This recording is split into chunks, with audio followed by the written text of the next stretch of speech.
আমরা সকলে ঘুম থেকে উঠে কত কাজকাম করে সবাই চলে যাচ্ছে বেড়াতে। বলুন তো কোথায় বেড়াতে যাচ্ছি সবাইকে নিয়ে?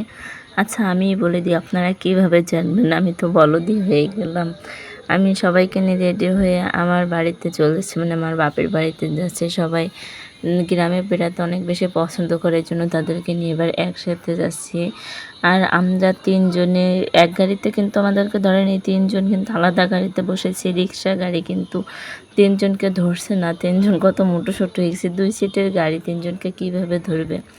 গাড়ি থেকে নেমে নৌকায় উঠে পড়েছি। আমাদের বাড়িতে যাওয়ার সময় নৌকা পার হওয়া লাগে। আমার শাশুড়ি আম্মা তো নৌকা পার হতে এত বেশি ভয় পায়। আমি কিন্তু ছোটোবেলায় নৌকা পার হতে অনেক বেশি ভয় পেতাম।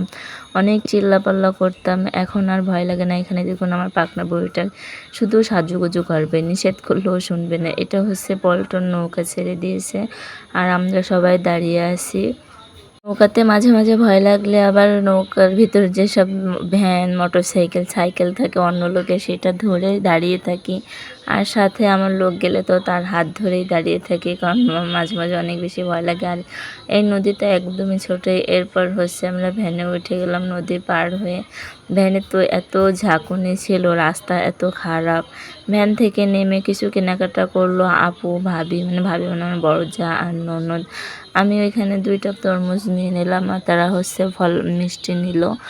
মিষ্টির দোকানের ভিডিওটা আর কি নেওয়া হয়নি। পরে এসে মনে পড়লো আমি তো ভিডিও করলাম না, তাই এখান থেকে একটু ভিডিও নিলাম। কিন্তু তরমুজের এত দাম ছিল, সব কিছুরই অনেক বেশি দাম।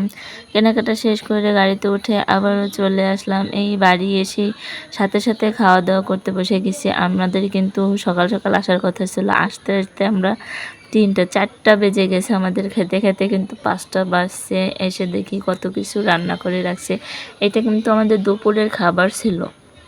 আম্মুকে আর নানিকে বলে রাখছিলাম যে মুরগির মাংস রান্না করো, ডিম রান্না করো আর ডাল। খাওয়া দাওয়া শেষ করে সবাইকে নিয়ে একটু বিলের পাড়ে ঘুরতে গেলাম। আমাদের বাসা থেকে নেমেই কিন্তু বিলে কত সুন্দর সবুজ ধানে ঘেরা। ধানগুলো কিন্তু এখন পাকা হয়ে এসেছে। অনেক জায়গায় ধান কাটাও শুরু করে দিয়েছে। এখানে এই ধানগুলো এখনও পাকা হয়ে পারেনি। ওখানে যে ওরা চলে যাচ্ছে আর আমি এখানে একটু দাঁড়িয়ে ভিডিও নিচ্ছিলাম। এখানে হচ্ছে আমার শাশুড়ি, নানি বসে অন্য বাড়ির উঠানে বসে হচ্ছে গল্প করতেছিল। এখানে মাটিগুলো দেখুন ফেটে কি অবস্থা, গরমে মাটির অনেক খারাপ অবস্থা। মাটিগুলো ফেটে চৌচুর হয়ে থাকে।